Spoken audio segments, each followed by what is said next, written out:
আমিরে জামাত ক্ষমা প্রদর্শন করলেন, এটা কি কোরআন হাদিসের বাহিরে করেছেন? না, এটা কোরআন হাদিসের মধ্যে। আমার প্রিয় ভাইয়েরা, সূরাতুল মাইদার মধ্যে আল্লাহ রাব্বুল আলামিন জানায়া দিলেন, ইয়া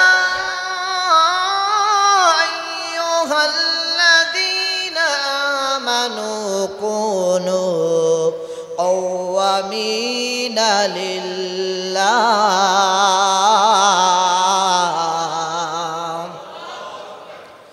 রাব্বুল আলামিন বলেন, হে আমার ঈমানদার লোকেরা, বিজয় আসার পরে তোমাদের প্রথম নাম্বার কাজ হলো আল্লাহ রাব্বুল আলামিনের যতগুলো হুকুম আছে এই হুকুমগুলো মনে প্রাণে মেনে নেওয়া। কন্যা সুবহানাল্লাহ। তার মানে 5 আগস্ট যেই বিজয় এসেছে, এই বিজয় আসার পরে মুসলমানদের কার্য হলো মুসলমানরা আল্লাহর হুকুম মানার জন্য প্রস্তুত হয়ে যাবে। 2 নম্বরে শুহাদা বিল কিসত। কন্যা আল্লাহু আকবার। 2 নম্বরে বিজয় আসার পরে তোমাদের কাজ হবে, 2 নাম্বার হলো সত্যের সাক্ষ্য দেওয়া। কন্যা সুবহানাল্লাহ। এরপরে 3 নম্বরে রব্বুল আলামিন বলেন, ওয়ালা ইয়াজরিমান্নাকুম শানানু কওমিন আলা আল্লা তাআদিলু। 3 নম্বরে যারা তোমাদের উপরে অবিচার করেছিল, যারা তোমাদের উপরে জুলুম করেছিল, তার মানে এই স্বৈরাচার শাসক আমাদের উপরে জুলুম করেছে। কথা বলেন ঠিক কিনা? আপনি বললেও ঠিক, না বললেও ঠিক। এখন এর পরিবর্তে আল্লাহ রাব্বুল আলামিন বলছেন, না না না, তোমরা তাদেরকেও জুলুম করো না, বরং তাদের প্রতি সুবিচার করো। কন্যা সুবহানাল্লাহ।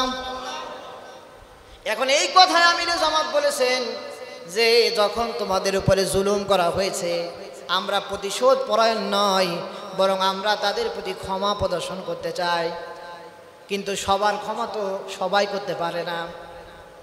ক্ষমার অন্যতম দিক হলো, মনে করেন আপনি আমার কাছে অপরাধ করেছেন, অপরাধ করার পরে এইবার মসজিদের ওই কোণার মধ্যে যে বললেন, আল্লাহ আমাকে ক্ষমা করে দাও, আল্লাহ কি ক্ষমা করবে? আমার কাছে আপনি অপরাধ করেছেন, আগে আমার কাছে ক্ষমা চাইতে হবে, তারপরে আল্লাহর কাছে। আমি যদি ক্ষমা করি তারপরে আপনি পাবেন, তাছাড়া আল্লাহ ক্ষমা করবে না। তার মানে এই 20 কোটি মানুষ, 18 কোটি 20 কোটি মানুষের উপরে যে অন্যায় অত্যাচার হয়েছে, এই অন্যায় অত্যাচার যারা করেছে, এই 18-19 কোটি মানুষের কাছে ক্ষমা চাইতে হবে। এই 18-19 কোটি মানুষ যতক্ষণ পর্যন্ত ক্ষমা করবে না, ততক্ষণ পর্যন্ত আমার আল্লাহ তাদের প্রতি ক্ষমা করবে না।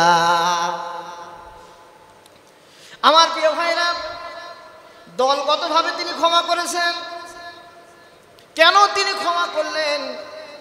এর কারণ হলো এই সূরা মাইদার 12 নম্বর আয়াতে আপনি পাবেন, হারিস বিন গুরেস নামক এক ব্যক্তি ছিলেন। কি নাম বললাম? বলেন। হারিস বিন গুরেস নামক একজন ব্যক্তি ছিলেন।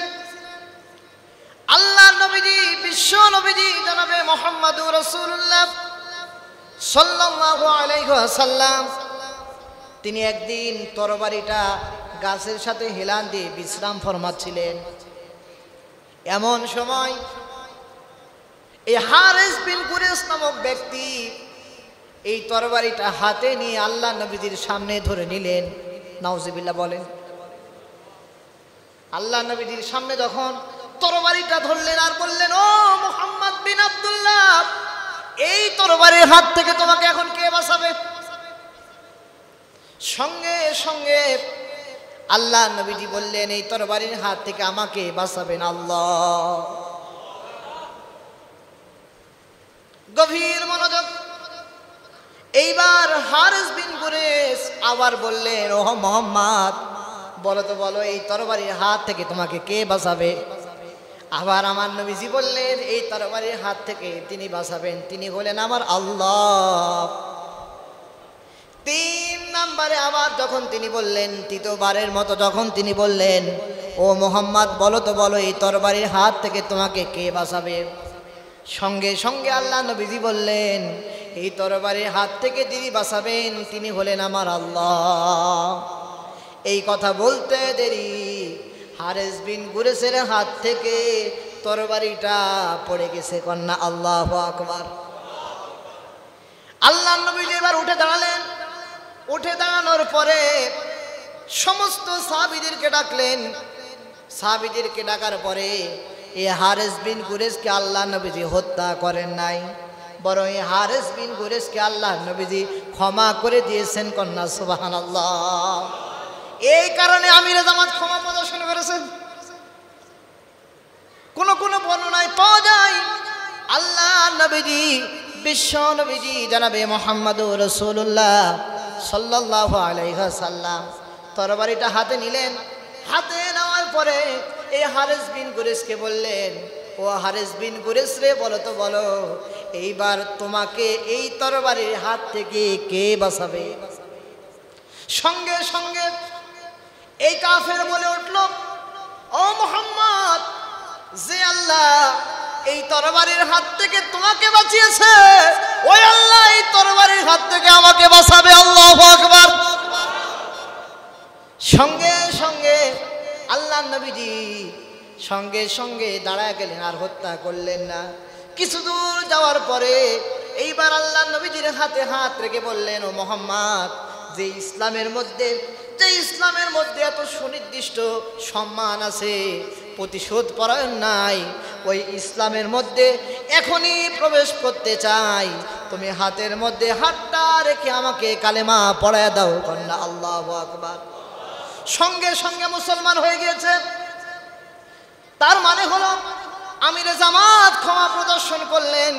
ক্ষমা প্রদর্শন করার কারণ হলো, যখন এইভাবে ক্ষমা প্রদর্শন করে দিবেন, ওয়ারাআইতান নাস ইয়াদখুলুনা ফি দীনিল্লাহি আফওয়াজা। আল্লাহু আকবার। আমিরে জামাত যেভাবে মুভমেন্ট করছেন সারা দেশে, এভাবে যদি করতে থাকেন, একদিন দেখবেন দলে দলে মানুষ ইসলামের মধ্যে ঢুকে যাবে। কন্যা সুবহানাল্লাহ।